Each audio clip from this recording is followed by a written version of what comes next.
হে বন্ধুরা, আমার রান্নাঘরে তোমাদের সকলকে স্বাগত। আজকে আমি রান্না করছি খুব সিম্পল একটা জিনিস, যা প্রায় প্রতিটা বাড়িতেই হয়ে থাকে। সেটা হলো ডালিয়ার খিচুড়ি। চলো তাহলে বানিয়ে ফেলি।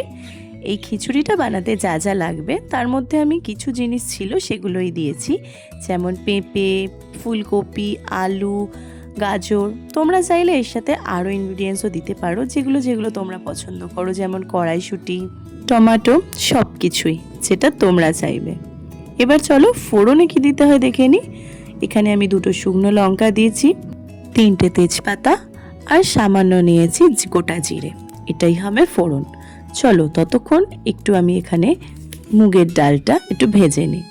মুগের ডালটা তোমরা চাইলে শুকনো কড়াতেও ভাজতে পারো, মানে একটু নেড়ে নিতে পারো, বা অল্প সামান্য তেল দিয়েও করতে পারো। এবার আমার ওটা হয়ে যাওয়ার পর তুলে নিয়ে আমি একই কড়াইয়ে দিয়ে দিয়েছি সর্ষের তেল। তোমরা চাইলে সাদা তেলও ইউজ করতে পারো, সেটা কোনো ব্যাপার না। তারপরে তেলটা বেশ গরম করতে দেব।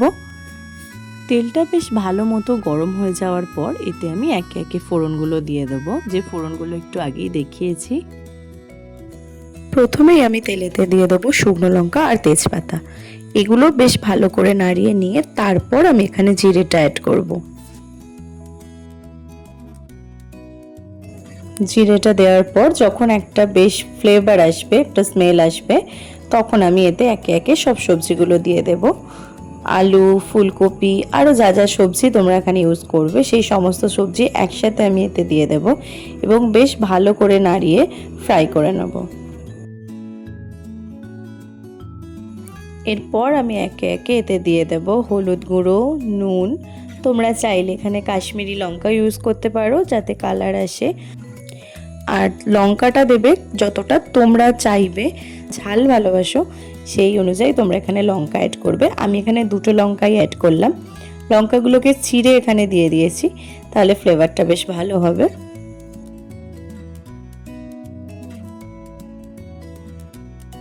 সবজিগুলো ভাজা হয়ে গেলেই আমি ওতে দিয়ে দেবো আগে থেকে সেই ভেজে রাখা, মানে যেটা কড়াই নেড়ে নিয়েছিলাম সেই মুগের ডালটা। এবার সেটা দিয়ে বেশ ভালো করে এটা মিক্সড করে নিয়ে অল্প ভেজে তারপর তাতে পরিমাণ মতো জল দিয়ে দেবো। জলটা একটু বেশি দিতে হবে, এটাতে কিন্তু সমস্ত সবজি আর ওই মুগের ডালটা সেদ্ধ হবে। এই জলটাই একমাত্র দেওয়া হবে, আর কিন্তু পরে জল অ্যাড করা হবে না। সেই বুঝে তোমরা জল এখানে দেবে।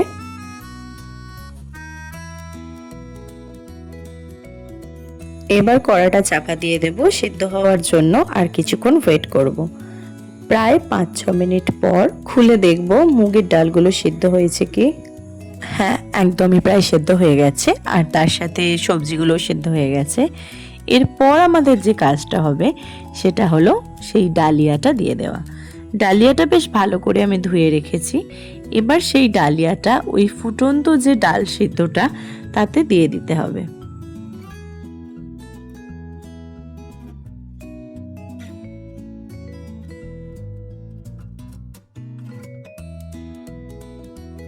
বাস এবার বেশ ভালো করে সবের সাথে মিশিয়ে নিতে হবে। আর এই সময় টেস্ট করে দেখে নেবে, যদি ঝাল নুন কম থাকে এখনই কিন্তু দিয়ে দিতে হবে, পরে কিন্তু আর দেওয়া যাবে না। ব্যাস এইভাবেই কিছুক্ষণের জন্য ফুটতে দেওয়া হবে, খুব বেশি নয়, কারণ ডালিয়া অলরেডি ভেপারেই সিদ্ধ হয়ে যায়। সেই কারণে ডালিয়াটা আলাদা করে সিদ্ধ করার প্রয়োজন পড়বে না। একটুখানি চাপা দিয়ে তারপরেই কিন্তু গ্যাসের ওভেনটা অফ করে দেবেন।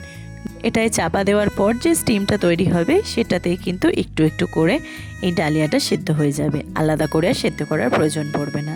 বাস এইটুকুই, আর বেশি কোনো খাটুনি নেই। এইবার চলো চাপা দিয়ে ওভেনটা অফ করে দিই, তারপরেই রেডি হয়ে যাবে ডালিয়া মোটামুটি 5 থেকে 10 মিনিটের মধ্যে।